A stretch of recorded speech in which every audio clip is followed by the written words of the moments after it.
Bom, agora nós resolveremos o exercício número 32. Acompanhem a leitura.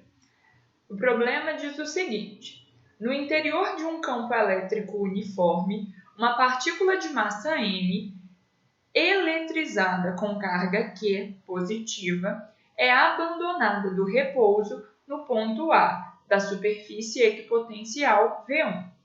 Ela é acelerada pela força do campo até o ponto B da superfície equipotencial V2, distante D de V1. Desprezando os efeitos gravitacionais, a velocidade com que a partícula passará pelo ponto B depende. Então, estão aí as relações de dependência dessa velocidade. É isso que nós queremos determinar. Vamos, então, avaliar o que o problema está fornecendo para a gente. Primeiro, ele nos diz que essa partícula ela tem uma massa m e uma carga Q positiva. Ela é abandonada do repouso, logo a sua velocidade inicial é igual a zero, lá do ponto A, que se encontra na superfície equipotencial V1. Ela é acelerada pela força do campo elétrico até o ponto B da superfície equipotencial V2, distante D de V1. Notem, nós temos aqui duas superfícies equipotenciais, V1 e V2. O que são superfícies equipotenciais, né? São superfícies nas quais o potencial elétrico é constante. Por exemplo, se nós tomamos aqui V1, sobre V1 nós podemos considerar um ponto C, o próprio ponto A e um ponto D. Como os três se encontram sobre a equipotencial V1, eles compartilham do mesmo potencial elétrico. Agora, A e B estão em superfícies equipotenciais diferentes. Logo, eles possuem potenciais diferentes. Se eu pegasse aqui, sobre a superfície V2, um ponto E, possui o mesmo potencial do ponto B, já que eles estão sobre a mesma superfície equipotencial. Sendo assim, a diferença de potencial entre A e B é igual à diferença de potencial entre A e E. Um outro exemplo, né? Se eu tomasse aqui embaixo um ponto F, tá?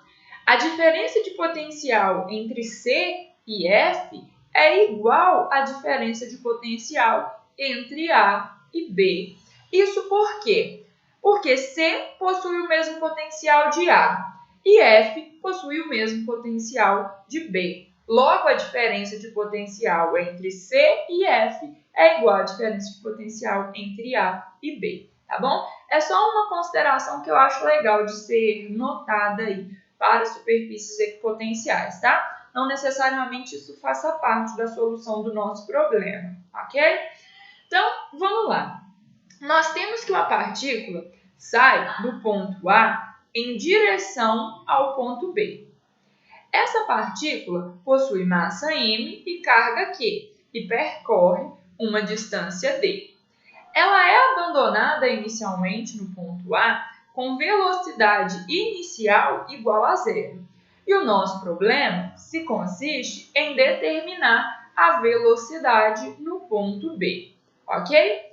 Notem que é um problema que será resolvido de forma literal, já que nós não temos números para substituir, tá bom? Então, venham aqui, ó. Nós queremos calcular VB, ok? Existe alguma equação que relacione velocidade às grandezas elétricas mencionadas aqui nesse problema? Bom, existe se nós associamos o teorema da energia cinética ao trabalho realizado pela força elétrica. Notem que apenas a força elétrica atua sobre essa carga, visto que os efeitos gravitacionais são desprezados. Sendo assim, o trabalho total realizado sobre essa carga, sobre essa partícula, é igual ao trabalho da força elétrica. Como nós sabemos, o trabalho total está associado à variação da energia cinética. Ele é igual à variação da energia cinética. Logo, ΔE é igual ao trabalho realizado pela força elétrica, correto?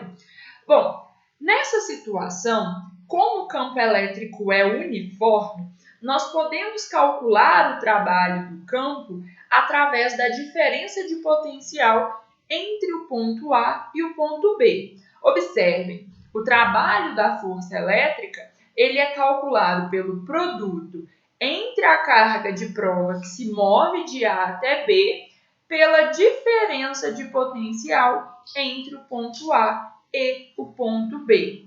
Então, nós podemos afirmar que a variação da energia cinética é igual a Q vezes a DDP entre o ponto A e o ponto B.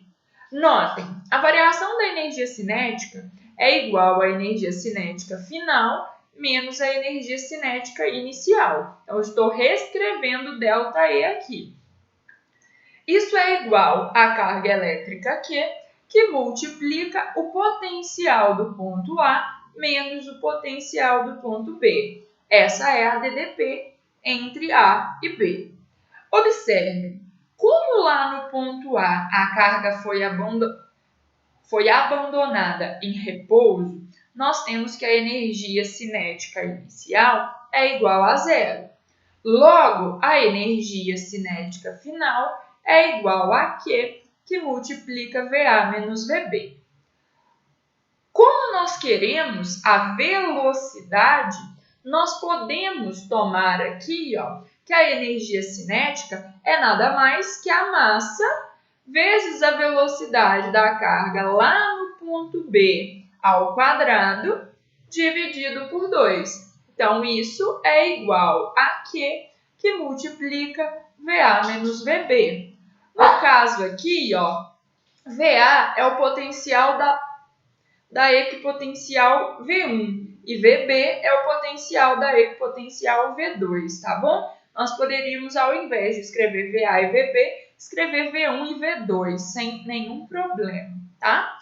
Bom, nós queremos determinar o valor da velocidade, logo precisamos multiplicar cruzado aqui. Então, eu teria que VB ao quadrado é igual a 2Q, que multiplica VA menos VB sobre a massa dessa partícula. Logo, a velocidade lá no ponto B é igual a raiz quadrada de 2Q, que multiplica a diferença de potencial entre esses dois pontos sobre a massa M. Está aí a expressão que fornece para a gente o valor da velocidade no ponto B. Agora vamos analisar cada uma das alternativas, né? O problema está dizendo assim, né? A velocidade com que a partícula passará pelo ponto B depende diretamente da diferença de potencial V1 e V2? Depende da raiz quadrada dessa diferença de potencial, não é mesmo? Depois, depende diretamente da raiz quadrada da diferença de potencial V1 e V2? Bom, pode ser essa a nossa resposta, não é mesmo? Isso é verdade. Vamos analisar aqui, C. Diretamente da razão Q sobre N entre a carga e a massa da partícula? Olha, até depende da carga e da massa, não é mesmo? Mas depende da raiz quadrada. Depois, depende inversamente da raiz quadrada da razão entre Q e M? Não, depende diretamente dessa raiz, ok? Letra E. Depende inversamente da distância D entre as superfícies equipotenciais V1 e V2. Não depende dessa distância D. Percebam que D não aparece aqui na nossa solução. Logo, a nossa resposta é o item B. Fechamos assim o exercício número 32.